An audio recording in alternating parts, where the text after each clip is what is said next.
This are the conference will settings now be that recorded. we need to perform in our Azure Active Directory services. So first of all, we just need to know about the options which is available in Azure AD.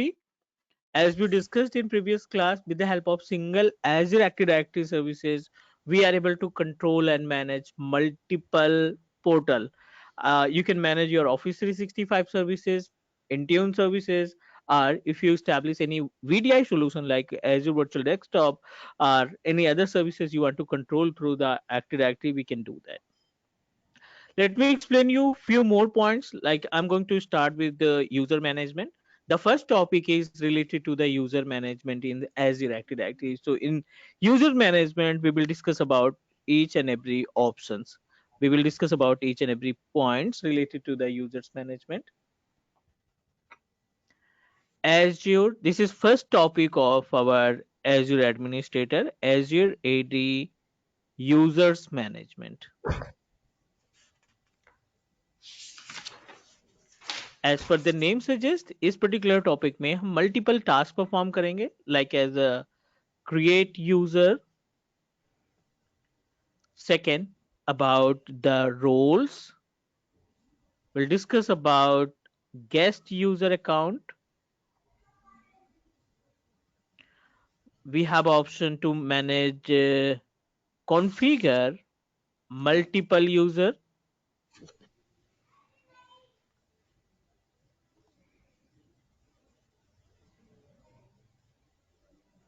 We'll discuss about MFA, how we can configure MFA, SSPR service, the usage of SSPR, AD licenses.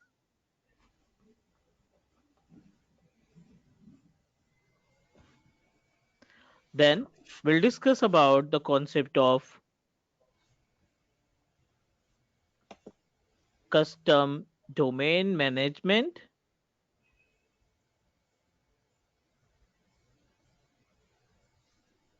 And then we'll talk about the usage of Azure AD Connect. This is the entire content that we need to cover Azure AD Connect. ये सभी topics हम discuss करेंगे अपने users management में और then will discuss about custom role creation. How we can create a custom role, because we have a two different types of roles. One is built-in role and another is custom role. So we will discuss each and every point. So let's start from the very basic, create user, and after that we'll discuss about the roles.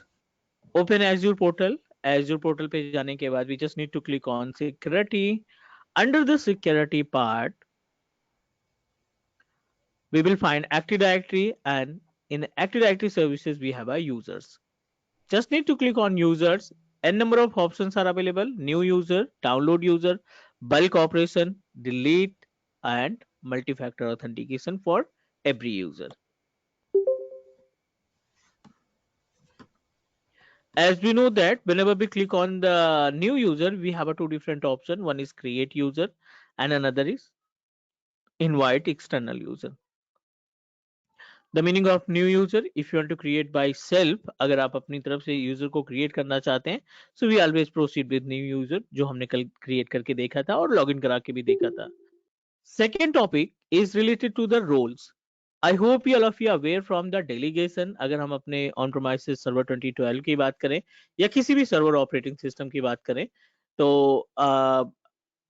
server will give us a one option which is name of delegation. The meaning of delegation, अगर आपको किसी भी normal user की value को बढ़ाना है, normal user के rights को बढ़ाना है, तो that time we proceed with delegation. Means आपके पास जब आप sign up करते हैं, जब आप कोई Active Directory create करते हैं अपने on premises पे, on premises server पे, तो ऑन प्रोमाइसेस सर्वर के ऊपर मल्टीपल एडी इंस्टॉलेशन के बाद multiple you can say that built in group available हो जाते हैं. Built in group like as a number of built-in groups are available, like you can say that uh, desktop trouble, desktop remote desktop connection. We have an option of enterprise admin, schema master, domain administrator, and number of built-in users are available, built-in groups are available, and we are able to make it member. But यहाँ पे Azure portal के ऊपर अगर हम बात करें तो in case of Azure portal we know that यहाँ पे भी यूजर क्रिएट किया जा सकता है, but if we talk about the roles, so let me show you the number of roles which is available. To apply the role to any Active Directory user, just need to open users properties. Multiple options we are able to find जहाँ पे अपने पास basic information about user, किस group का member है, किस application के लिए apply किया है, किस रोल को असाइन किया गया है, ये सारी इंफॉर्मेशन आपको ओवरव्यू के पैनल पे मिल जाती है. We have another option, edit properties. If you want to change the property of our user account, edit property के केस में means if you want to change the domain name, जैसे यहाँ पे अगर हम बात करें तो domain name के केस में tata@itvd something on microsoft.com, अगर आपके पास कोई दूसरा डोमेन होता तो यहाँ पे आप आसानी से चेंज कर सकते थे UPN name.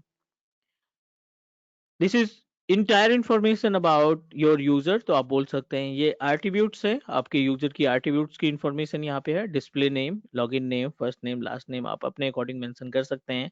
Type of user में this is the type of member our guest. तो डेफिनेटली ये मेंबर है क्योंकि गेस्ट में हमने कोई भी इन्विटेशन नहीं सेंड की थी. Next, identity. The meaning of identity is basically correlated to the user's information, जो आपके यूजर की इंफॉर्मेशन को डिस्क्राइब कराता है. जॉब इंफॉर्मेशन आपको मेंशन करना पड़ेगा कि ये यूजर किस पर्पज के लिए हमने क्रिएट किया है. Just basic information. Contact information. Parental control के अंदर अगर आपको कोई पॉलिसी लगानी है, मींस किस टाइप का यूजर है, आपको क्या राइट्स देने हैं, तो आप यहाँ पे पेरेंटल कंट्रोल भी अप्लाई कर सकते हैं. सो ये बहुत ही बेसिक से सेटिंग है, but as a administrator it's our responsibility, we should know about it. And another important point यहाँ पे है यूसेज लोकेशन. ये क्यों इंपॉर्टेंट है? क्योंकि अपने पास एक सर्विस है एज़्योर एडी के केस में ही जिसको हम बोलते हैं कंडीशनल एक्सेस. सो कंडीशनल एक्सेस एक ऐसी सर्विस जिसकी मदद से आप अपने यूजर की लोकेशन को फिक्स कर सकते हैं. अगर आपने चाहा है कि आपका यूजर सिर्फ इंडिया लोकेशन में लॉगिन कर पाए, बाहर के लोकेशन में कंट्रीज में ना लॉगिन कर पाए, या बाहर की किसी एक कंट्री में लॉगिन कर पाए, अदर किसी कंट्री में लॉगिन ना कर पाए, that time conditional access come into the picture. लेकिन उस केस में आपको यहाँ पे मेंशन करना पड़ेगा कि you want to open, you created this particular account for India location. So this is the place जहां से हम अपने यूजर की लोकेशन को सेट कर सकते हैं. On premises, so on premises as we know that we haven't discussed about the on premises. हमने यहाँ पे AD को Azure portal से क्रिएट किया है, ना कि सिंक्रोनाइज किया है. अगर हमने on premises से सिंक्रोनाइज किया होता तो यहाँ पे आपको पूरी इंफॉर्मेशन मिल जाती अपने यूजर की. This is the basic information which is available in properties. But और भी बहुत सारी सर्विसेज हैं जो हमें पता होना चाहिए. पासवर्ड रीसेट बहुत छोटा सा ऑप्शन है. Revoke session. So can you please explain me in which case we need to use revoke session and how we can identify कि रिवोक सेशन कैसे मैनेज होगा.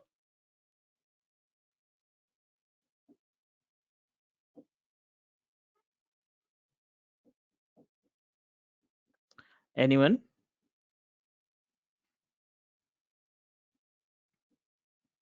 No idea. Sir revoke revoke. Session sir revoke session I think वो होता है कि जिस case में जैसे कोई एजोर एडी यूजर है वो लॉगिन है, तो मतलब वो उसका अगर सेशन हैंग हो रखा है तो हमें रीसेट करना है टर्मिनेट जैसे वीडीआई में करते हैं, तो वो हो सकता है. मतलब आई बिलीव, बाकी नहीं पता. You can say that security level yes जहाँ सर. पे सिक्योरिटी का इश्यूज है. एज ए एडमिन आप समझ नहीं पा रहे हैं कि आपका यूजर कहाँ कहाँ पे लॉगिन है, तो आप क्या करेंगे, हम्म. रिवोक सेशन कर देंगे. तो जो टेम्परेरी एक्सेस कर लिए हैं, पासवर्ड गेस करके जो पासवर्ड किसी ने अगर आपके यूजर को एक्सेस कर लिया है, तो उस केस में उनका सेशन जो है साइन आउट हो जाएगा अपने आप. और आपकी रिस्पॉन्सिबिलिटी रिवोक के बाद ना आप इमीडिएटली अपने यूजर का पासवर्ड रीसेट कर देंगे मैनुअल. इफ यू फील कि आपका जो यूजर है वो उसका मिस यूज कर रहा है कोई, तो उस केस में आप रिवोक का इस्तेमाल करते हैं, या ऑटोमेटिक जहां पे भी जिस भी डिवाइस पे आपका यूजर लॉगिन होगा वो इमीडिएटली क्या हो जाएगा, साइन आउट हो जाएगा और आप पासवर्ड को रीसेट कर लेंगे। अगर गलती से किसी बंदे का पासवर्ड मिस भी हो गया है या कोई दूसरा बंदा उसको गेस कर लिया है तो उस केस में पासवर्ड रीसेट भी इंपॉर्टेंट है। ठीक है, तो रिवोक का मतलब you just need to sign out the entire session.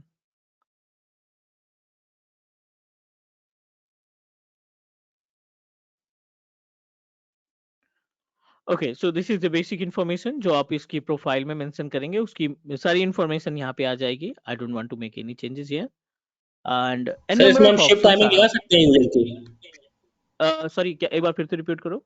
और सर जैसे जो ऑन प्रीमाइस एडी में नहीं होता था कि मतलब हम उस यूजर की मतलब ये शिफ्ट रहेगी तो उसी शिफ्ट में वो लॉगिन कर पाए, उस शिफ्ट के अलावा जैसे लॉगिन ना कर पाए। Conditional access can give you option कि आप टाइमिंग डिसाइड करना चाहते हैं कि इतने से इतने देर में बंदा ओके। लॉगिन कर पाता है तो ठीक है, नहीं तो फिर वो लॉगिन अलाउ नहीं करेंगे। Yes, we can do that. Okay sir. It give you the policy. यहाँ पे अगर आप एडिट पे क्लिक करते हैं, प्रॉपर्टीज की एडिट पे क्लिक करते हैं तो we have option of password policy. तो I hope you all of you know about the password policy, right? So with the help of password policy, what we can do that password policy can help us to set the password information. What are the information?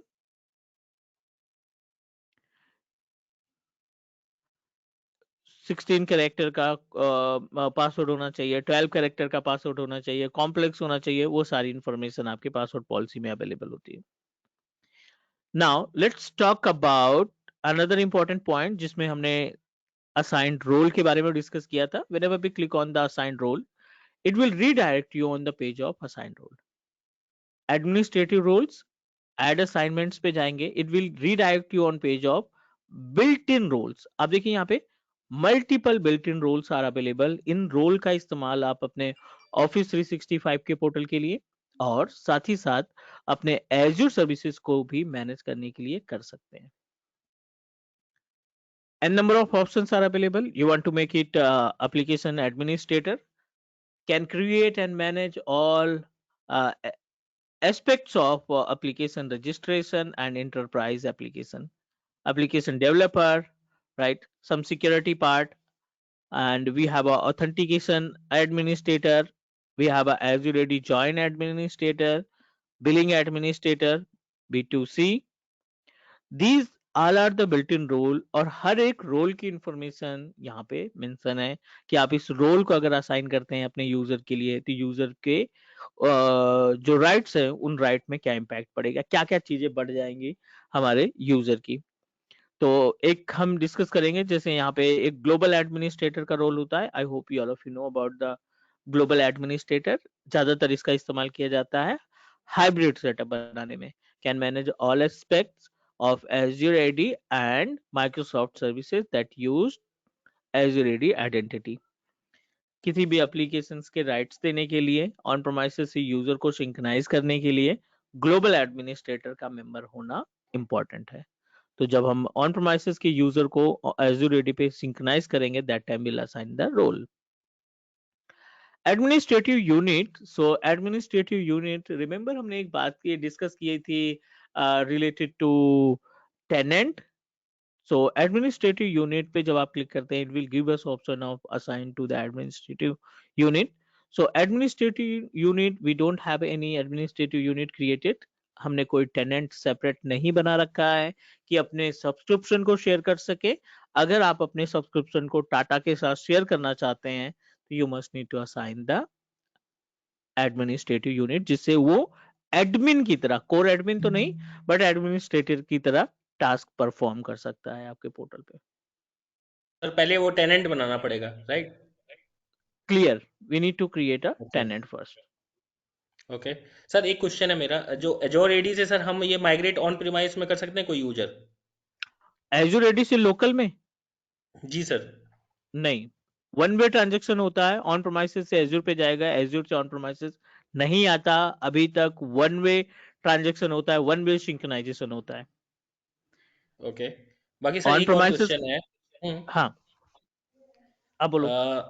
जी जी, एक sir और question है कि जैसे इसमें sir ये regions का option नहीं होता, जैसे हम कोई एजोर पे सर्विस, जैसे कोई हम सर्वर बनाते हैं, कोई लोड बैलेंसर बनाते हैं, तो उसमें हम हाँ, रीजन डालते हैं कि इस रीजन पे मतलब बनाना है, तो यूजर करेक्ट। पे एजोर मतलब एडी यूजर पे ऐसा कोई ऑप्शन नहीं होता है कि किस रीजन से वो ऑथेंटिकेशन हो, like that? This is the global service, this is the global okay. Service, ठीक है।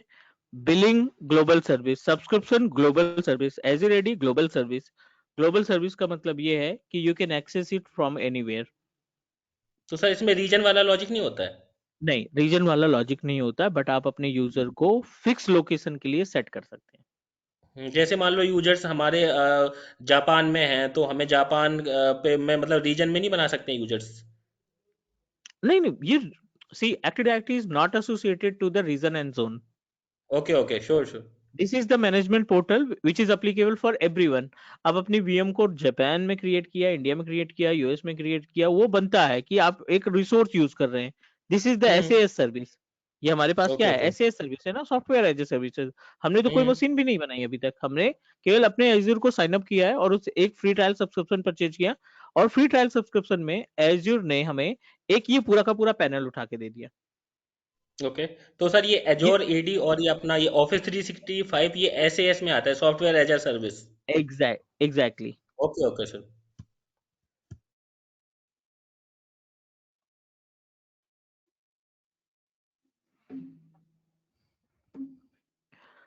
Any other question?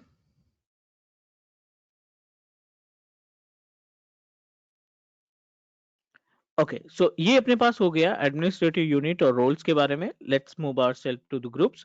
As per the name suggest, जब आपके पास मल्टीपल ग्रुप्स हैं, ठीक है ना, if you have a multiple groups and you want to, sorry, multiple user, और हर एक यूजर को आप एक जैसी परमिशंस देना चाहते हैं, एक जैसे राइट्स देना चाहते हैं, जैसे कोई परमिशंस आपको अलाउ करनी है, आपको लाइसेंस सब में बांटना है बराबर से, तो उस केस में बेटर ये रहेगा कि नंबर ऑफ यूजर्स बनाने से बेटर, नंबर ऑफ यूजर को लाइसेंस असाइन करने से बेटर है कि आप एक ग्रुप क्रिएट करो और उस ग्रुप के ऊपर लाइसेंस असाइन करिए।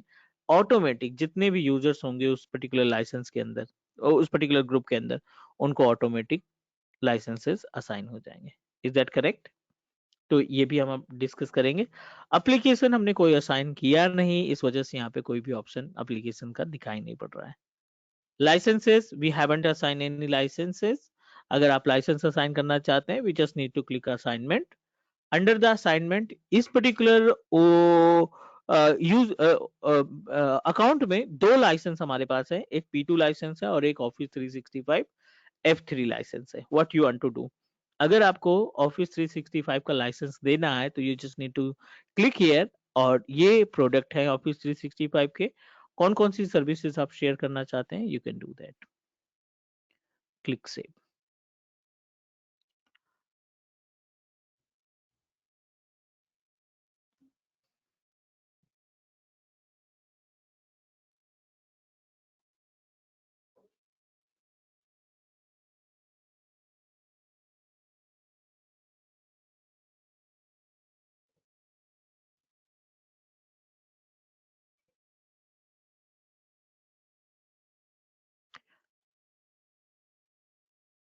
Okay, Azure AD P2 license multi factor authentication का इसमें ऑप्शन मिल जाएगा, एंड ऐप डिस्कवरी का ऑप्शन मिल जाएगा। तो let me save it, it may be take time, कभी कभी ये थोड़ा सा टाइम लगता है लाइसेंस असाइन होने में।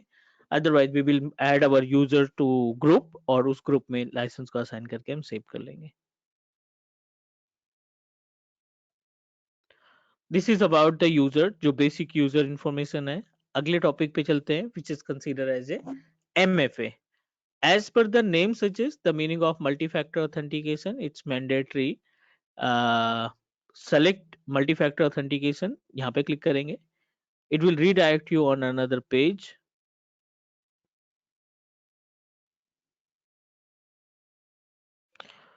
We have multiple options are available. Tata के ऊपर हमें लाइसेंस असाइन करना है, we are able to see the Tata, just need to click here, और यहाँ पे एक छोटा सा ऑप्शन दिखाई पड़ रहा है enable का, just need to click enable MFA।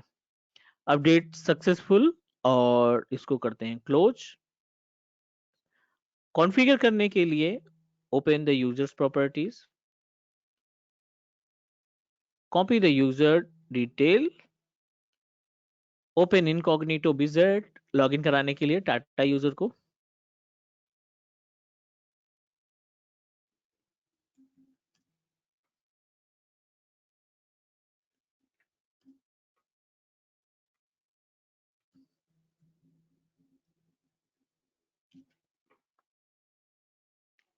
We have already configured. अगर हमारे पास MFA नहीं होता तो ये आपको रीडायरेक्ट कर लेता पेज पे. कल हमने इस पे डिस्कस किया था. सो डू वन थिंग, एक नए यूजर पे एक्सपेरिमेंट कर लेते हैं. आपको गाइड कर देते हैं कि कैसे तैयार करेंगे. Let me create new user to configure multi-factor authentication. Users पे क्लिक किया. Under the user एक नया यूजर तैयार करना है हमें. We just need to create new user account और then proceed for the next step.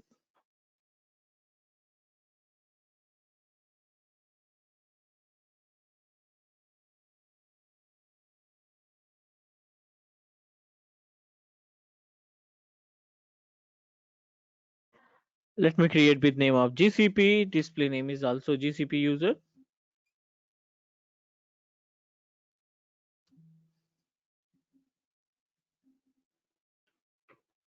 I don't want to make it member of any existing role.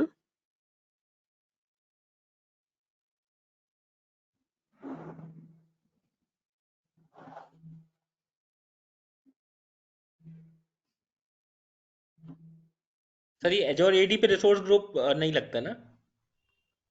No. Resource group is applicable only for those services which is associated with data center. ये इसका कोई data center नहीं है.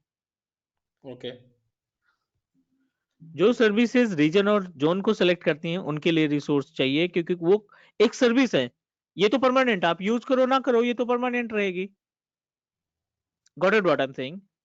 जब आप sign up करते हैं, जब आप कोई सब्सक्रिप्शन परचेज करते हैं ना, तो एज्योर एडी तो अपने आप आ जाता है. ऐसा तो है नहीं इसको परचेज करना पड़े या खरीदना पड़े या एक्टिवेट करना पड़े. बट सिंपल सा, जब लॉगिन करोगे, साइन अप करोगे, ऑटोमेटिक आपका एज्योर एडी रन करने लगेगा. स्टोरेज परचेज करना पड़ेगा, राइट? वर्चुअल मशीन परचेज करना पड़ेगा, और जब आप परचेज करेंगे तब आपको असाइन करना पड़ेगा लोकेशन.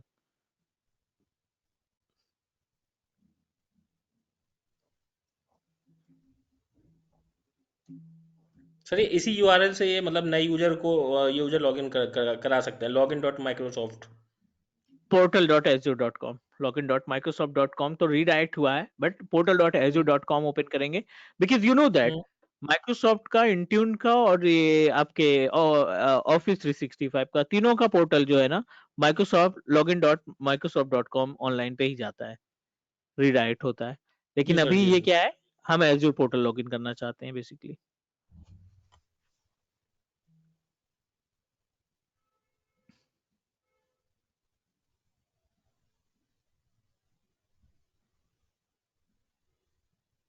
बैकएंड से इस यूजर का MFA एक्टिवेट कर लेते हैं. We just need to sir एक बार क्लिक. एमएफए का ऑप्शन बता दीजिए कहाँ से आया था? हाँ, just need to open users property. यहाँ कॉर्नर पे MFA है, ठीक है. सेलेक्ट किया हमने, और अपना यूजर सेलेक्ट करो. GCP by default MFA status disable. यहाँ पे एक छोटा सा ऑप्शन है इनेबल करने का. We just need to click enable. Enable करने के बाद आप ये लॉगिन ऑप्शन देखिए, यहाँ पे आपको सेलेक्ट करना है अपना मेथड, जिस मेथड के जरिए आप MFA बनाना चाहते हैं. इट्स नॉट मैंडेटरी कि कॉन्टेक्ट नंबर और OTP ही हो. आप यहाँ पे एप्लीकेशन वगैरह भी डिसाइड कर सकते हैं. जो माइक्रोसॉफ्ट ऑथेंटिकेटर ऐप है उसके जरिए भी MFA बनाया जा सकता है. I am going to configure with contact number. Click next. You will get a 6 digit code for verification. आप यहाँ पे वेरीफाई करेंगे.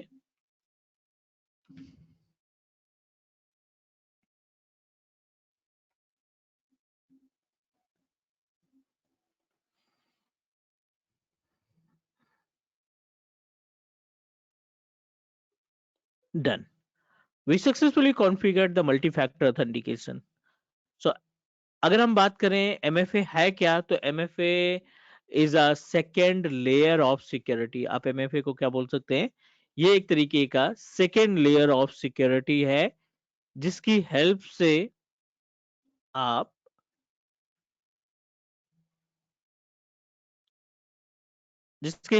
आप अपने यूजर लॉगिन की सिक्योरिटी को इम्प्रूव करते हैं।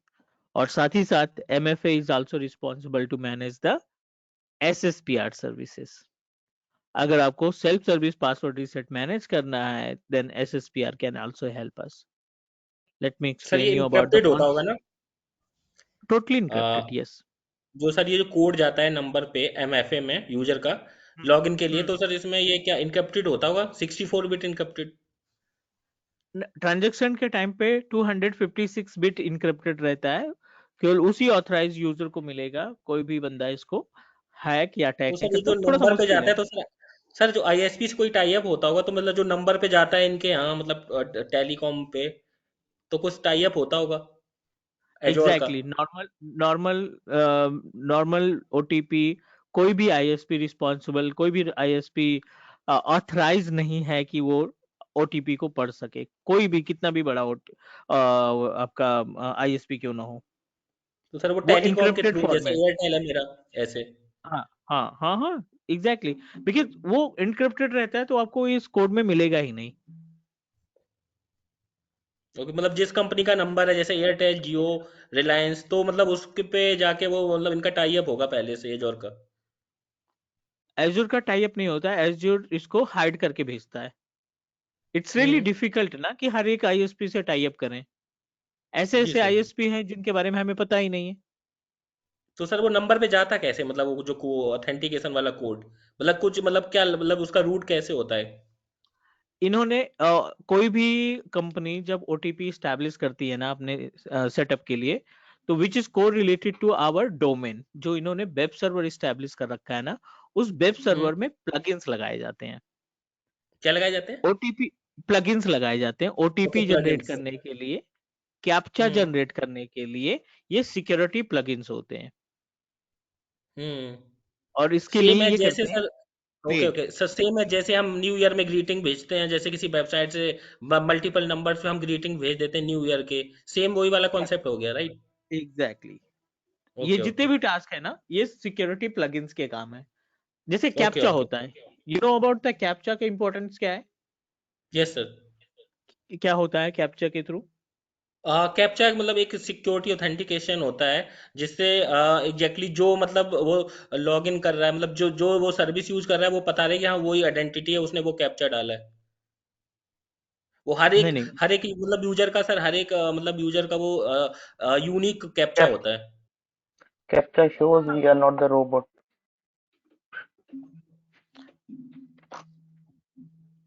वो तो मेथड दिखा देता है, we are not robot. But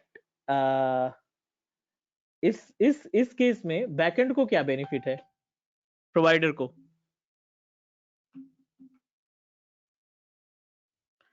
जो वेब सर्वर बंदा है उसको क्या बेनिफिट्स है?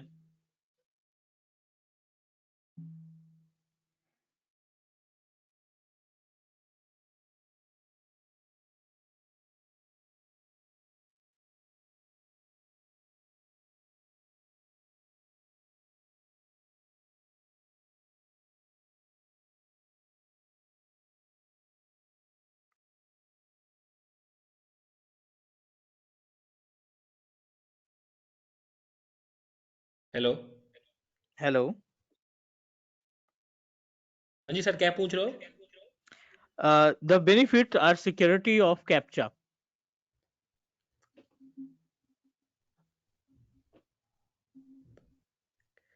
कैप्चा का यही होता है कि मतलब एक यूनिक कैप्चा होता है कि कोई सर्विस यूज करने के लिए, कि हाँ मतलब वो आप ही ने यूज किया, तो वो जो कैप्चा जो प्रोवाइड कराते हैं, जैसे हम IRCTC की साइट पे लॉगिन करते हैं, तो उस समय जो कैप्चा वो मतलब है, तो कि हाँ पर्टिकुलर इस यूजर ने ये कैप्चा उस टाइम पे यूज किया, तो एज ए, मतलब वो सेशन रिकॉर्डेड हो जाता है कि हाँ इस कैप्चा से ये लॉगिन हुआ, ऑथेंटिकेशन हुआ, like that, as a security purpose. Exactly, basically इस केस में ना जितने भी क्लाइंट्स आते हैं, जितने भी क्लाइंट्स रहते हैं, वो बेसिकली रिस्पॉन्सिबल, उस केस में जो हमारा वेब सर्वर होता है, उस वेब सर्वर के ऑनर को सिक्योरिटी मिलती है। उससे मालूम ये पड़ता है कि बंदा कौन सी लोकेशन से या कहाँ से हमारे सेटअप को एक्सेस करने की कोशिश कर रहा है। It will identify the user's information in the sense for the security purpose कि जेन्युइन यूजर है या फिर फेक हिट है, मशीन से आ रहा है, रोबोट से आ रहा है, या कोई मींस स्क्रिप्ट के थ्रू बहुत सारी रिक्वेस्ट भेज रहा है। तो कैप्चा आने के बाद ये जो डीडॉस अटैक है, उन डीडॉस अटैक को रोका जा सकता है या रोका जाता है basically. That's why captcha come into the picture. Sir बाकी इसकी कोई ट्रबल शूटिंग होती होगी, जैसे सर यूजर कंप्लेन करते हैं जैसे हम्म कि किसी का कैप्चा नहीं आ रहा है, जैसे ये लोग मल्टी एमएफए में जो लॉगिन करते हैं ना, मल्टी फैक्टर ऑथेंटिकेशन, तो इसमें जो कोड हम्म वाला जो आप अभी बता रहे हो, तो इसमें सर जैसे कोई ट्रबल शूटिंग भी होती होगी, जैसे कि मान लो बहुत यूजर्स कंप्लेन करते हैं कि मेरी ओटीपी नहीं आ रही मेरे नंबर पे, लाइक दैट। नहीं नहीं नहीं, OTP is a separate part, captcha is a separate part ना। कैप्चा और नहीं सर, ओटीपी जैसे दोनों अलग ओटीपी अलग में चीजें सर ये हैं। इश्यूज आते होंगे ना, मतलब सर मैं पूछ ओटीपी रहा में हूँ आ आपसे। सकते हैं, यस यस, ओटीपी में आ सकते हैं, क्योंकि ये सर्विस प्रोवाइडर हमें असाइन करते हैं। तो आप इमीडिएटली अपने सर्विस प्रोवाइडर से कोऑर्डिनेट कर सकते हैं कि हमने जो आपका ओटीपी प्लान लिया था या जो वन टाइम पासवर्ड के लिए सेटअप किया था आपका एप्लीकेशन, सॉफ्टवेयर या प्लग इन, वो काम नहीं कर पा रहा है, तो दे विल हेल्प यू। कोई भी लगा ओके सकता सर। है, आप अपनी वेबसाइट में लगा सकते हैं, आप अपने पोर्टल पे लगा सकते हैं, बट आपको प्लगइन्स लगाना पड़ेगा अपने वेब सर्वर पे जहां से आपकी वेबसाइट होस्ट हो रही है, उसके लिए। Okay sir. डन। तो ये हो गया मल्टी फैक्टर ऑथेंटिकेशन का कॉन्सेप्ट, जिसको हम एमएफए बोलते हैं। MFA can create another layer of security, second layer of security, जिसकी हेल्प से हम अपने यूजर अकाउंट के लॉगिन परमिशन को कंट्रोल कर सकते हैं या लॉगिन एक्टिविटी को मैनेज कर सकते हैं। Let's talk about the another option. यहाँ पे अगला ऑप्शन है invite external user. As per the name suggests, the meaning of invite external user, uh, as you know that इसका रियल इन्वायरमेंट में किस तरीके से यूज है वो देख लेते हैं। यूजर के केस में अभी हमने देखा एक नॉर्मल यूजर क्रिएशन, और दूसरा अपने पास invite guest user. The meaning of guest user, for example यहाँ पे एक एज्योर पोर्टल है, this is Azure root portal. Another, we have another portal,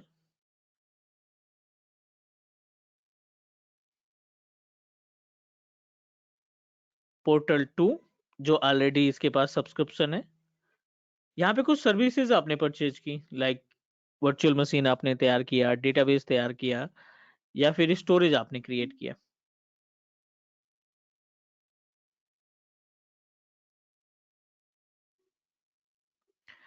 now अगर आप अपनी सर्विसेज किसी दूसरे पोर्टल को शेयर करना चाहते हैं, मीन्स ये आपका आपने अकाउंट जो क्रिएट किया था उस टाइम पे अपने मेल आईडी यूज की थी abc@gmail.com, और ये आपने परचेज कर रखा है फ्री ट्रायल सब्सक्रिप्शन।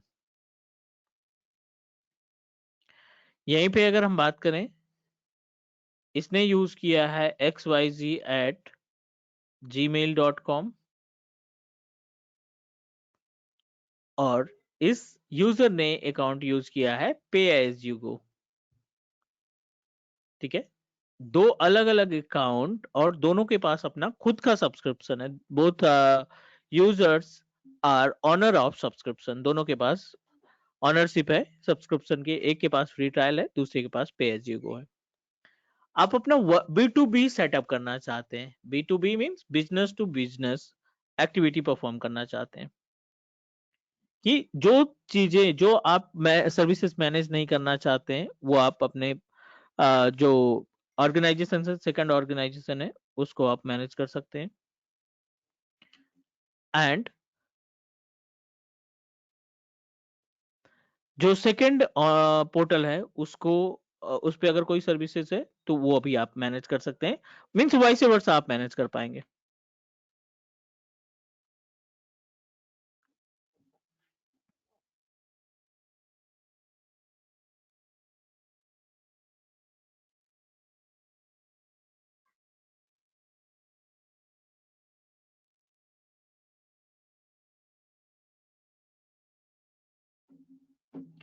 मीन्स अगर यहाँ पे कोई वर्कलोड है, यहाँ पे कोई चीजें आप डिस्ट्रीब्यूट करना चाहते हैं, वर्कलोड डिवाइड करना चाहते हैं दूसरे अकाउंट को, फॉर एग्जांपल वीएम हो गया या डेटाबेस हो गया, नेटवर्क हो गया, कुछ भी, अगर आप इनको डिस्ट्रीब्यूट करना चाहते हैं, आपस में कोऑर्डिनेट करना चाहते हैं कि जब मेरे पास इंजीनियर्स फ्री नहीं रहेंगे, टाइम नहीं रहेगा उनके पास, तो हम अपनी सर्विस आपको डिस्ट्रीब्यूट कर देंगे और आपके जो इंजीनियर्स हैं वो आसानी से हमारी सर्विसेज को मैनेज कर पाएंगे। तो इस केस में दोनों अकाउंट के पास सब्सक्रिप्शन ऑलरेडी अवेलेबल है, या एक के पास सब्सक्रिप्शन अवेलेबल नहीं भी है बट वो अपना खुद का मेल आईडी और पासवर्ड यूज करना चाहता है, तो हम क्या करेंगे, सेंड करेंगे इनविटेशन। जिसे टास्क परफॉर्म कराना है वो इनविटेशन सेंड करेगा, means ABC will send the invitation to XYZ। ABC क्या करेगा, XYZ को इनविटेशन भेजेगा और इनविटेशन जैसे ही एक्सेप्ट करेगा हमारा XYZ, able to perform the task, वो इस यूजर के द्वारा जो भी सिस्टम हमने क्रिएट किए हैं, जो भी रिसोर्सेज क्रिएट किए हैं, वो हमारा सेकेंड पोर्टल का बंदा कॉन्फ़िगर कर पाएगा। मैं आपको एक लाइव एग्जांपल दिखाता हूँ पोर्टल कि कैसे ये आपका टास्क परफॉर्म होता है। I have to Azure portal, ये मेरा MSDN अकाउंट हम लॉगिन करने जा रहे हैं अभी यहाँ पे। This is portal.azure.com. I wanted to log in through my MSDN account.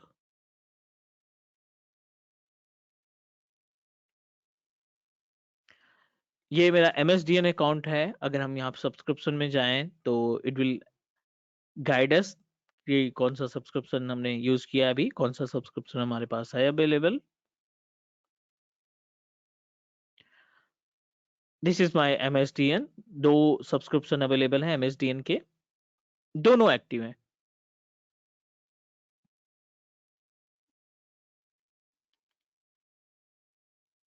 So we have a two different subscription और दोनों एक्टिव हैं। सर्विसेज की बात करें तो आई डोंट नो कि यहाँ पे कुछ अवेलेबल है VM वगैरह। Let me check. No virtual machine available. Storage check कर लेते हैं एक बार। एक ही स्टोरेज अवेलेबल है AVD के नाम से, चलो इसको भी डिलीट कर देते हैं।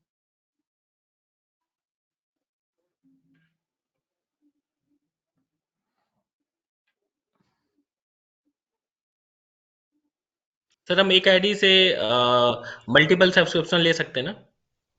हाँ, कितने भी सब्सक्रिप्शन आप परचेज कर सकते हैं। एक दो ऑलरेडी है, 4 और परचेज करना है, कोई फर्क नहीं पड़ता, you can do that. Okay. So this is our partner जिसको हम कोलैबोरेट करना चाहते हैं, ये अलग बिजनेस है। ये पोर्टल हमारा अलग है जिसके ऊपर सब्सक्रिप्शन हमने डिफरेंट परचेज कर रखा है, which is free trial, and इसके पास क्या है, pay as you, sorry which one, MSDN है। तो what you need to do, ये जो मेल आईडी से बंदा यूज कर रहा है ना, ये जो मेल आईडी है, इस मेल आईडी को आप इनविटेशन भेजेंगे। हम यहाँ पे इस मेल आईडी को इनविटेशन भेजना चाहते हैं, किसके थ्रू, अपने ऑनलाइन क्लास के through. Back to the Azure AD, users,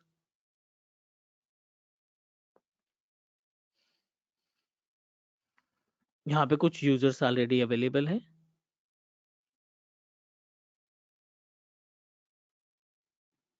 new पे जाओ, न्यू इनवाइट एक्सटर्नल यूजर पे जाओ, और ये आपसे एक डिस्प्ले नेम पूछेगा। So I am just going to proceed with name of class, और you must need to provide the email ID. ठीक है, तो ईमेल आईडी मैंडेटरी है, ये आपको प्रोवाइड करना ही पड़ेगा। Without mail ID you are unable to send any invitation. हमारी जो मेल आईडी है वो हम भेज दे रहे हैं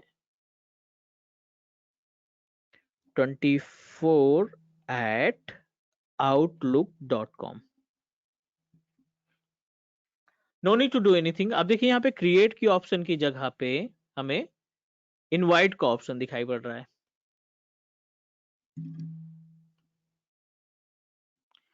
क्रिएट ऑप्शन की जगह पे इनवाइट का ऑप्शन दिखाई पड़ रहा है, तो आप इस पे क्लिक कर देंगे। We just need to invite, send the invitation to our AD user, sorry, our another portal.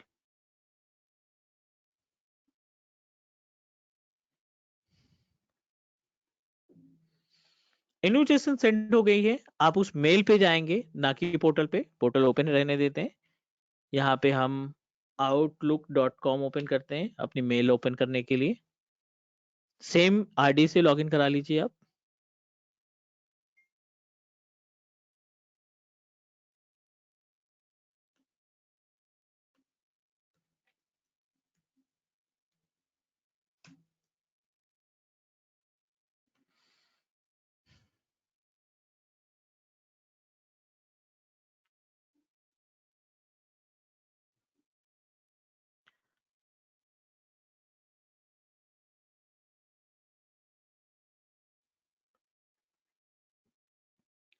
Wait, you will get a invitation from another account.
Okay, let me send invitation to Gmail account.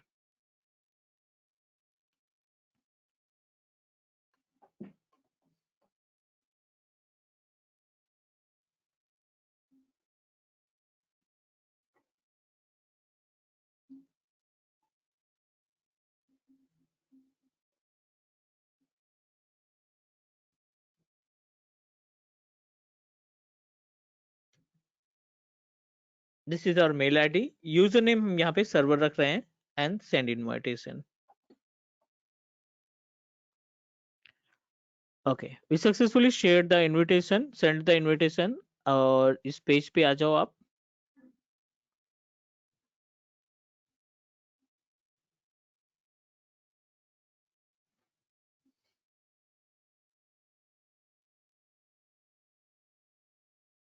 अब देखिए यहाँ पे एक email receive हुई है हमारी Microsoft invitation के नाम से। Just need to open it and what you need to do, ये सारी इंफॉर्मेशन प्रोवाइड कर रहा है कि ऑनलाइन क्लास समथिंग डोमेन जो है आपको इनविटेशन सेंड कर रखा है अपनी सर्विसेज को शेयर करने के लिए। Are you good with, are you okay to access the services of this particular domain? If everything is okay आप एक्सेप्ट करेंगे। अगर आपको लगता है कि नहीं ये स्पैम है तो आप क्या करेंगे, ब्लॉक फ्यूचर इनविटेशंस। तो अगर इस डोमेन से दोबारा कहीं मेल आईडी दोबारा आपको इनविटेशन आती है तो वो परमानेंट के लिए ब्लॉक हो जाएगी by clicking on this particular panel. अगर स्पैम है तो आप ब्लॉक कर देंगे। अगर कोलैबोरेशन करना चाहते हैं, आपस में कांटेक्ट करना चाहते हैं, तो we just need to click on accept invitation.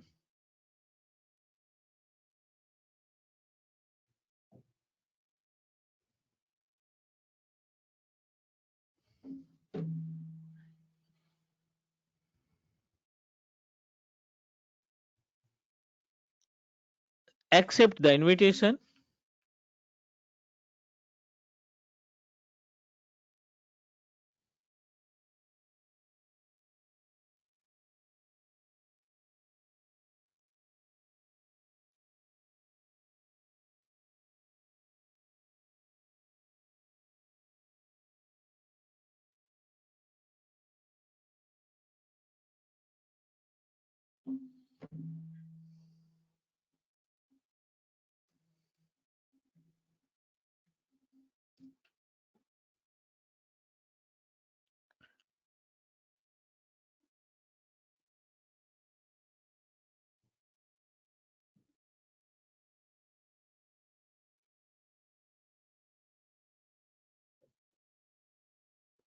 Okay, so you can just provide the information.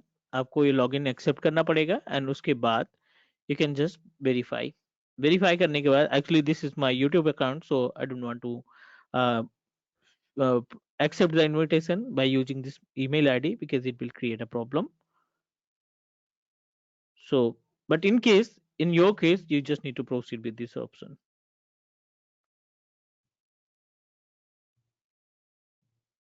Is that clear about the guest user account?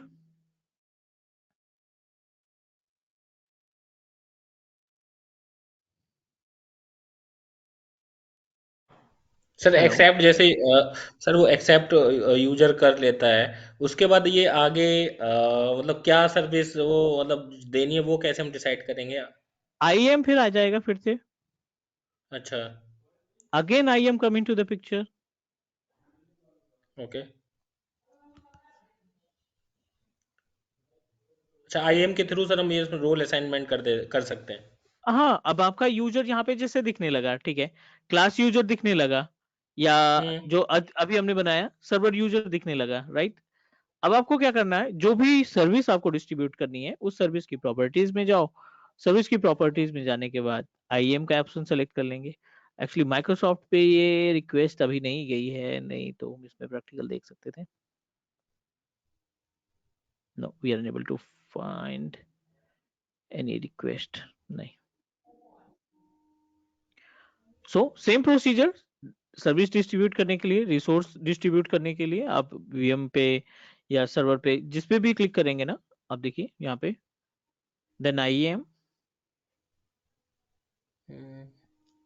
Identity and access management, और आपको यहाँ पे अपना यूजर असाइन कर देना है।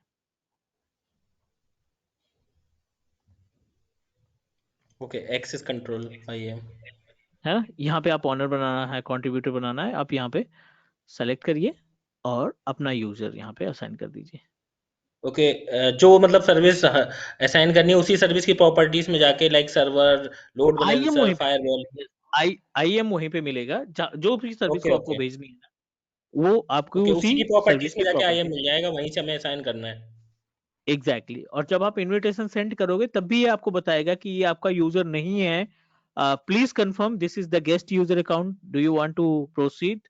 या आपको गेस्ट ब्रैकेट में दिख रहा है, it means that you should identify. किसी भी सर्विस को शेयर करने के पहले आपको देखना पड़ेगा, वेरीफाई करना पड़ेगा कि आप अपने यूजर को डिस्ट्रीब्यूट कर रहे हैं, सर्विसेज शेयर कर रहे हैं, या फिर गेस्ट यूजर अकाउंट को। Clear? Okay okay sir. Fine, so ये अपने पास हो गया गेस्ट यूजर अकाउंट का concept. Let's move ourselves to another point which is available, another services which is available in Azure AD। Users की properties पे और भी बहुत सारी चीजें हैं, जैसे बल्क यूजर ऑपरेशन हमें देखना है। What about the bulk user operation. जब आप यूजर्स की प्रॉपर्टीज में आते हैं, यहाँ पे एक ऑप्शन दिखाई पड़ रहा है बल्क ऑपरेशन का, जिसमें बल्क ऑपरेशन में bulk create, bulk invite, bulk delete कुछ भी करना है आपको। तो ये हमें क्या करेगा, बल्क क्रिएट करना है, 50 यूजर एक साथ क्रिएट करना है, तो उसके लिए आप क्या करेंगे, बल्क क्रिएट पे जाएंगे और ये CSV फाइल को आप करेंगे डाउनलोड, क्योंकि ये एक तरीके का एग्जाम्पल की तरह काम करेगा, टेम्पलेट की तरह काम करेगा, और इस टेम्पलेट की मदद से हम अपने मल्टीपल यूजर को क्रिएट कर पाएंगे। Download and open.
To create a bulk user, you must need to download the CSV file.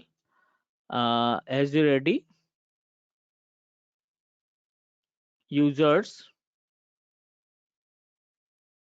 click bulk operations, create bulk, download CSV.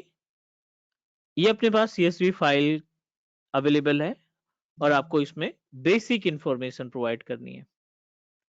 Basic information like password देना है, यूजर नेम प्रोवाइड करना है, do you want to log in और not. तो अभी ये example है, यहाँ पे हम कुछ यूजर्स क्रिएट करते हैं. User 1, you must need to know about your domain name. तो डोमेन नेम कहाँ से मिलेगा आपको? आप एडी की प्रॉपर्टीज में जाकर के जब आप कस्टम डोमेन नेम देखेंगे तो यहाँ आपको डोमेन का नेम मिल जाएगा. This is our domain name. I am just going to copy the domain name. Open user 1, बाकी डोमेन नेम आप पेस्ट कर दीजिए यहाँ पे, कंट्रोल वी.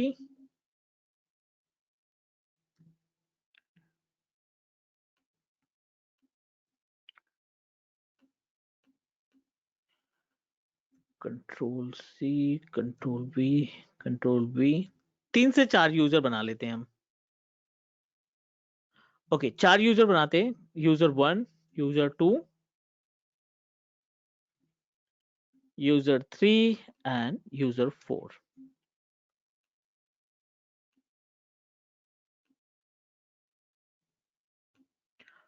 पासवर्ड की बात करें तो I am just going to use same password for all the system. सभी यूजर के लिए सेम पासवर्ड रख दिया. I don't want to block.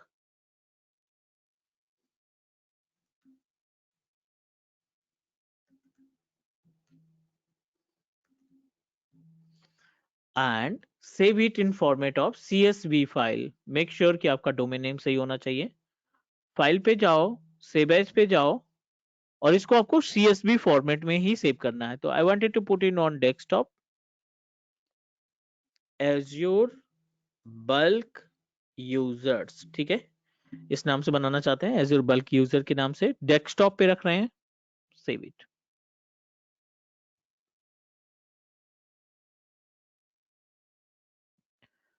Open users, click bulk create. यहाँ पे upload your CSV file find करेंगे जहां पे भी रख रखा है. तो हमारे केस में डेस्कटॉप पे है Azure bulk users. इसको आप क्लिक करिए.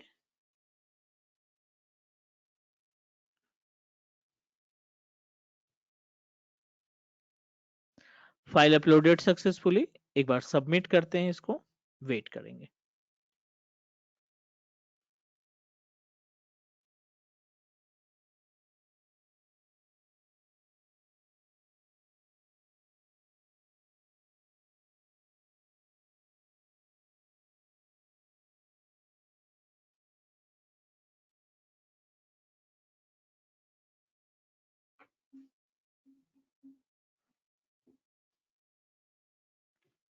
Azure bulk users.csv. ठीक है, आज ही का है. बैक करते हैं.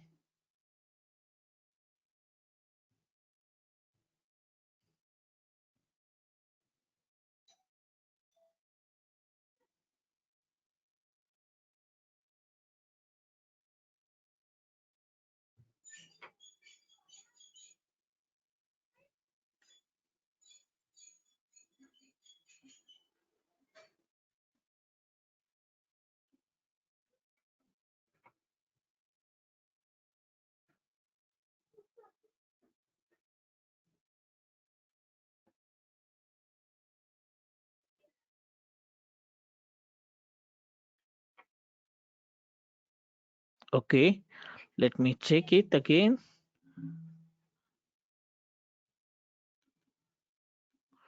Cloud at 123, user 1, user 2, user 3, user 1, 2. Sorry, we must need to provide the at the rate. ठीक है, डोमेन के पहले आपको एट द रेट लगाना पड़ेगा.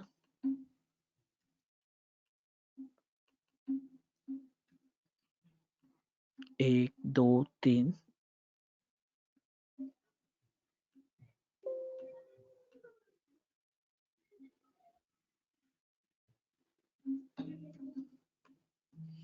user1 @ dot something, user2, user3, user4.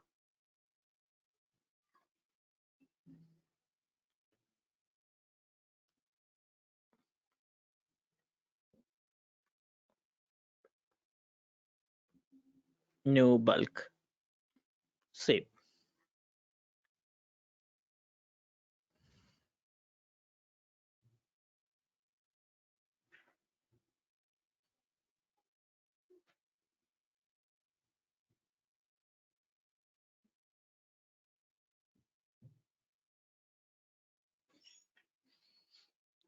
Back to the portal, एक बार फिर से अपलोड करते हैं इसको बल्क क्रिएट में जाकर के, न्यू बल्क, सबमिट।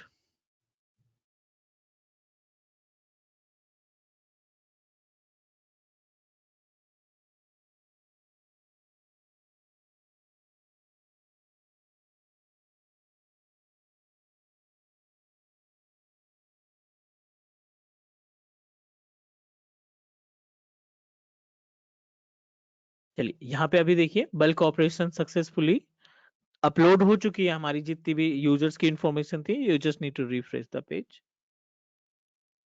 और एक साथ आपके पास 1 2 3 4 यूजर क्रिएट हो गए।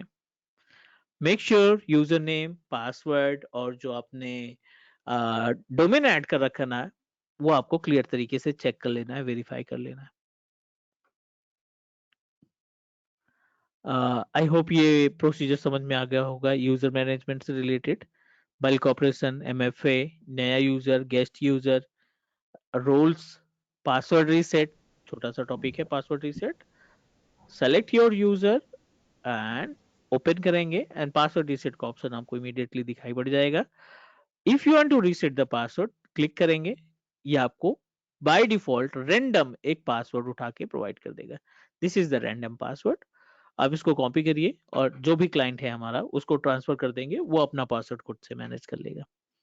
Is that clear about the concept?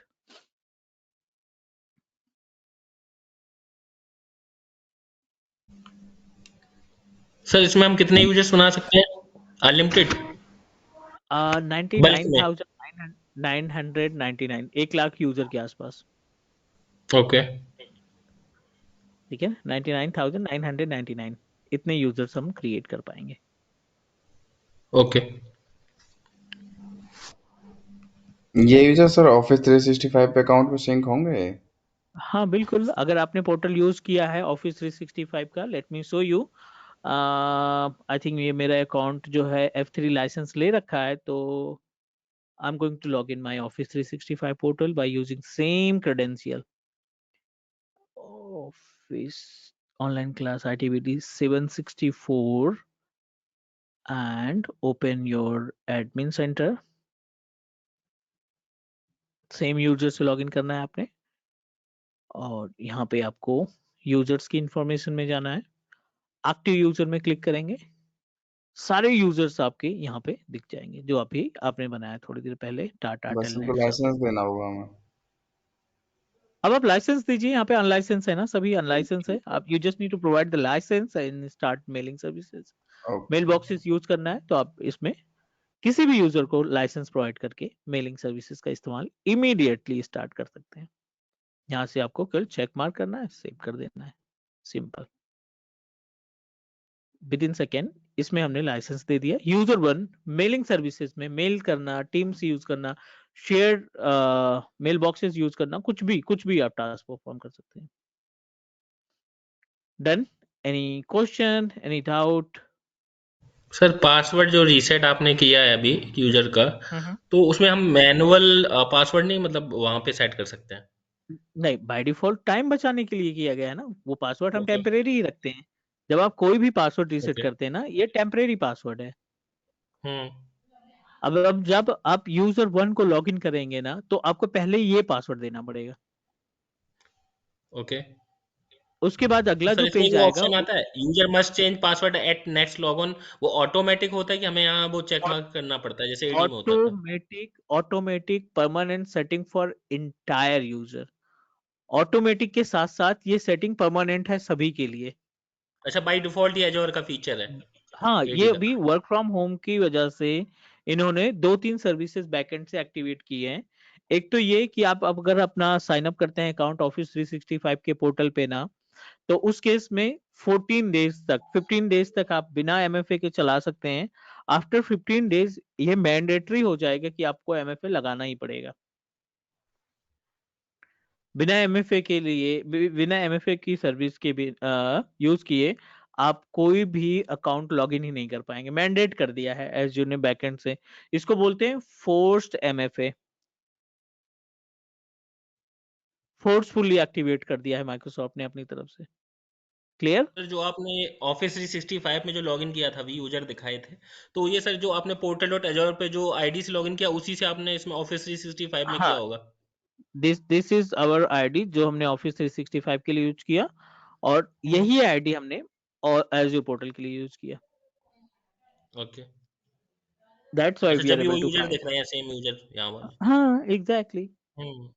Okay sir.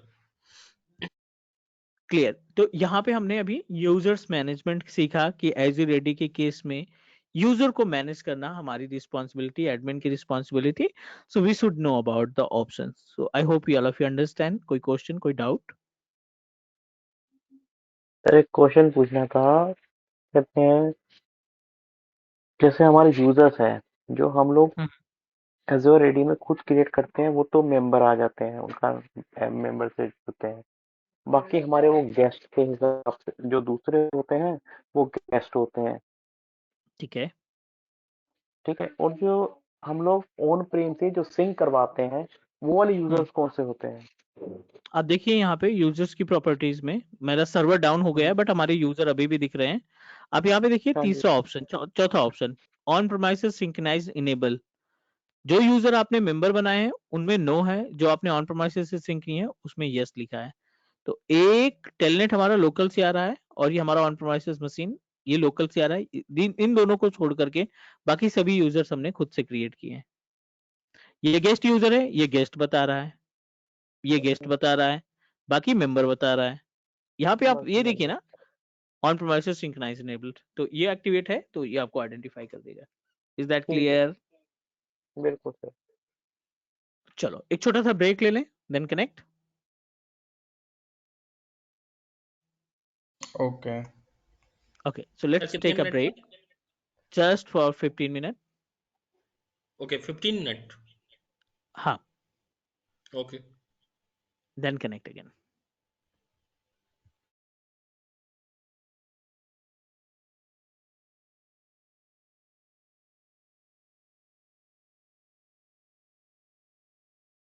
This conference will now be recorded.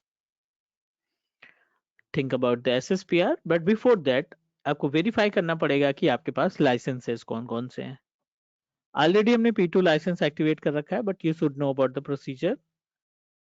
आप एज्योर रेडी पैनल पे जाएंगे, लाइसेंसेस पे क्लिक करेंगे। Under the licences we have all products. Select all product. यहाँ पे जो भी लाइसेंस आपने खरीद रखे हैं, जैसे अभी हमने ऑफिस 365 का लाइसेंस असाइन किया, और ये लाइसेंस भी हम असाइन कर सकते हैं। ये आप जितने भी एक्टिव लाइसेंस रहेंगे, जितने भी लाइसेंसेस को आपने एक्टिवेट कर रखा है, वो सभी लाइसेंसेस आपको इस पैनल पे मिल जाएंगे। Question, how we can create, how we can purchase. तो अब देखिए यहाँ पे एक ऑप्शन दिखाई पड़ रहा है, ट्राई या फिर बाय। अगर आपके पास फ्री ट्रायल लाइसेंस है तो आप फ्री ट्रायल लाइसेंस को एक्टिवेट कर सकते हो। यहाँ पे आपको क्लिक करना है फ्री ट्रायल पे और इसको एक्टिव कर देना है। P2 licence, as AD P2 licence, इसका हमने यूज कर लिया है, ये हम ऑलरेडी यूटिलाइज कर लिए हैं। तो अब जब आप एक्टिव करोगे ना, ये आपको बताएगा कि यू हैव ऑलरेडी परचेज्ड, तो आप इस केस में परचेज करेंगे नया। तो दिस इज द वे जहां से हम एडी लाइसेंस को एक्टिवेट कर देना है, और we just need to activate and forget about it. अब आप इस पूरे इन्वायरमेंट में किसी भी यूजर्स के लिए किसी भी एक्टिव डायरेक्टरी यूजर के लिए SSPR की सर्विस को कॉन्फ़िगर कर सकते हैं।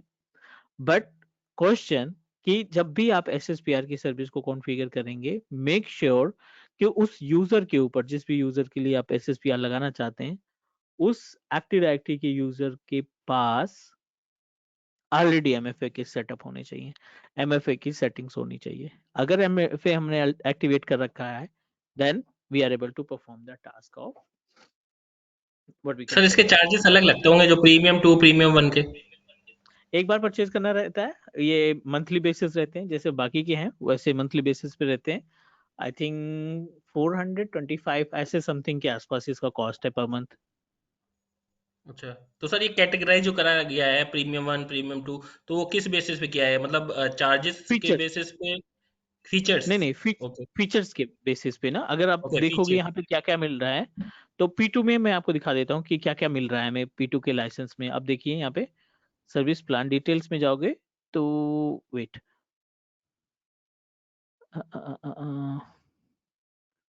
P2 लाइसेंस को क्लिक किया, ग्रुप कोई असाइन किया नहीं, P2 हाँ। अब देखिए यहाँ पे दो ऑप्शन मिल रहे हैं, दो सर्विसेज मिल रही हैं।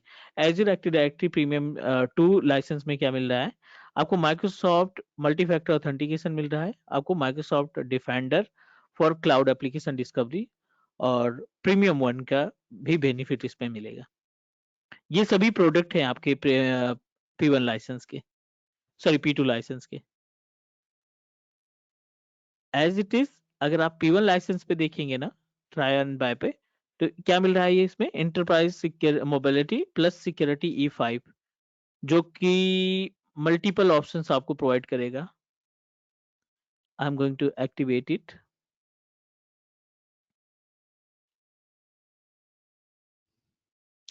एक लाइसेंस हमने और एक्टिवेट कर लिया, P1 का लाइसेंस। पेज को रिफ्रेश करते हैं, थोड़ा सा टाइम लगेगा इसमें।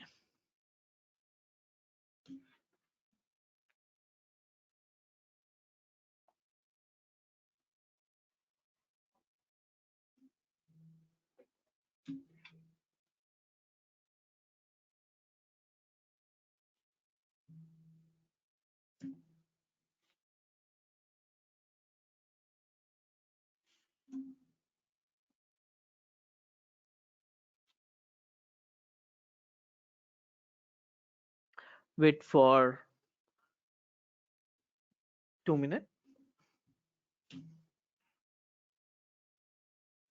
चलिए, यहाँ पे लाइसेंस अपने पास P1 भी आ गया है। अब अगर हम P1 लाइसेंस, जिसको हम एंटरप्राइज प्लस मोबिलिटी देखते हैं, इसका प्रोडक्ट देखेंगे तो क्या क्या है। अब देखिए यहाँ पे राइट्स मैनेजमेंट आ गया, Azure information protection, Azure information protection premium 2, multi factor authentication, cloud defender, Microsoft defender for identity and Microsoft Intune. ये आपके प्रोडक्ट बढ़ गए हैं। डिफाइंडर क्लाउड तक तो था यहाँ पे, ये दो प्रोडक्ट बढ़े हैं, राइट्स मैनेजमेंट बढ़ा है, और ये दोनों सिक्योरिटी के ऑप्शन बढ़े हैं। ये इसके फीचर्स बोल सकते हैं कि अगर इस लाइसेंस को परचेज करते हैं तो ये हमें मिल जाएगा। तो सर क्रेडिट इसमें कुछ ज्यादा कटा होगा P1 वाले में? अमाउंट की बात कर रहे हैं आप? जी सर। कॉस्टिंग जाहिर सी बात है इसकी ज्यादा है, क्योंकि इंट्यून भी सर्विस आ रही है ना, तो हम्म। कॉस्टिंग ज्यादा पड़ेगी आपको। ओके। चेक, एक बार देख लेते हैं कि क्या क्या है इसमें।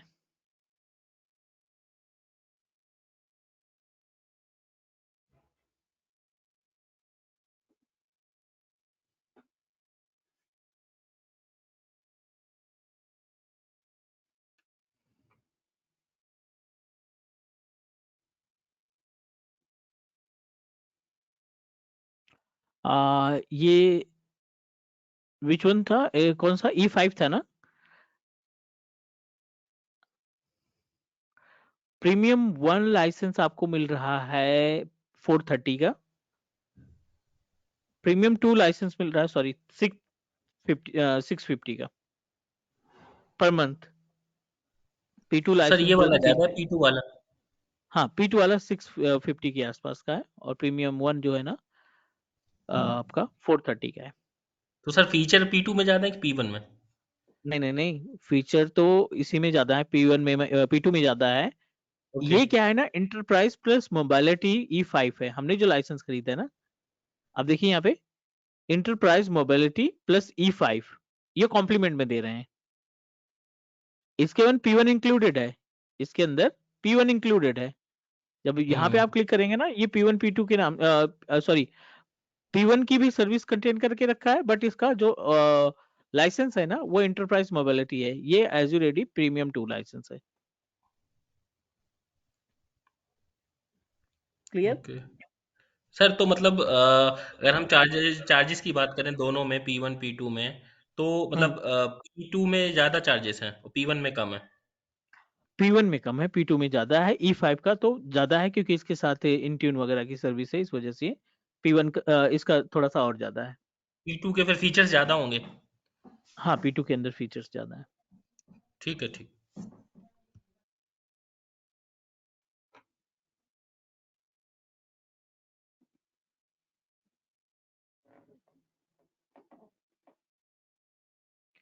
SSPR कॉन्फ़िगर करने के लिए बहुत छोटा सा स्टेप फॉलो करना पड़ेगा आपको। हम आ जाते हैं अपने एडी के पैनल पे।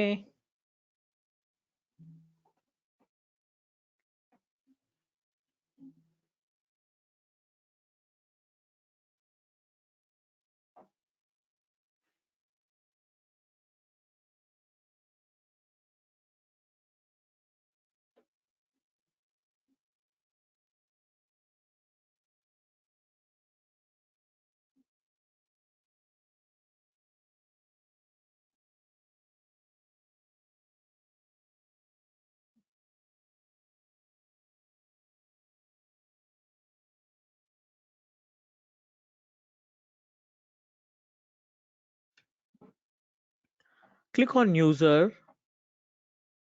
और आप यहाँ पे क्लिक करेंगे पासवर्ड रीसेट पे।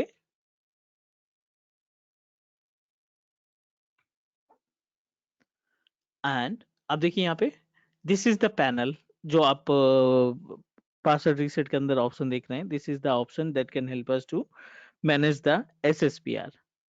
सो what you need to do, एक सेलेक्टेड है जिसमें आपको ग्रुप प्रोवाइड करना पड़ेगा, we don't have a group. एक नन है जहां पे आप टर्न ऑफ कर देंगे सर्विस को, और एक है ऑल। तो अभी अपने पास SSPR की सर्विस एक्टिवेट है। अगर आपके यूजर पे मल्टी फैक्टर ऑथेंटिकेशन एक्टिवेट है ना, तो आप अपने उस यूजर का पासवर्ड अपने हिसाब से बदल सकते हैं। तो हमने जो पासवर्ड एक्टिवेट किया था वो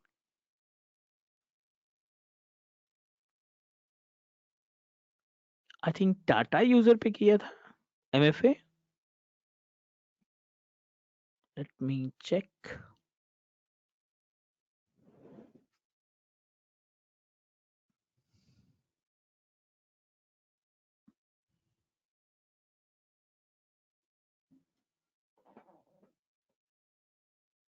सॉरी, GCP के ऊपर हमने आज एक्टिवेट वाले करा यूजर्स था। पे किया था, जो आपने आज यूजर बनाया है।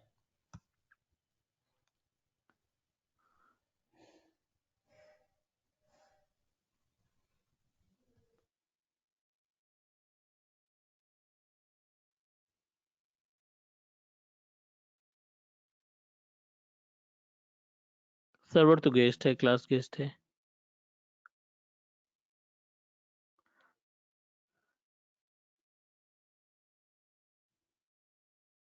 टेलनेट में सर लग रहा है मुझे, शायद।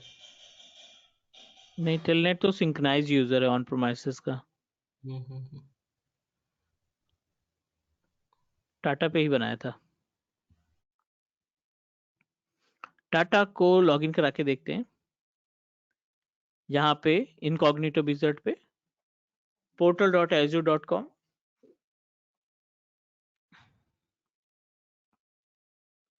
Sign in. Unfortunately we forget the password. आप यहाँ पे फॉरगॉट माय पासवर्ड पे क्लिक करेंगे। ये captcha information,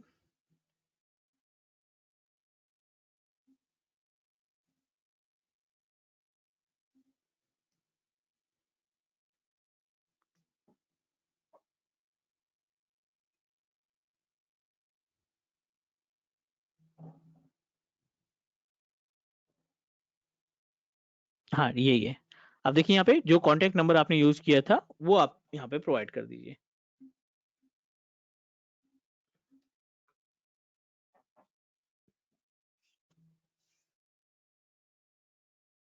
You will receive a code.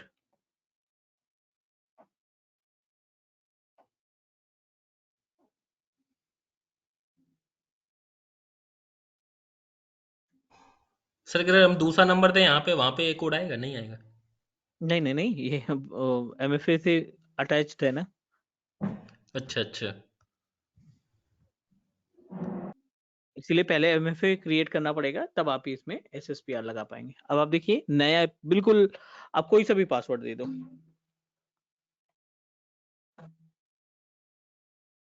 आप जो भी नया पासवर्ड दे देंगे वो आपके यूजर के लिए एप्लीकेबल हो जाएगा।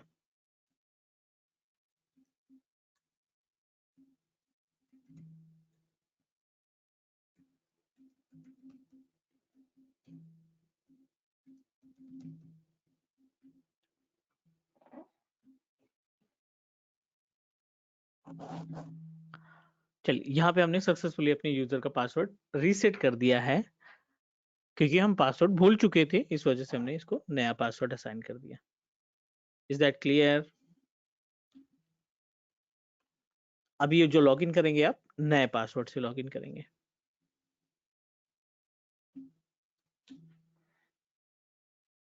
सेम MFA तो था ही, तो आपको एक कोड मिलेगा।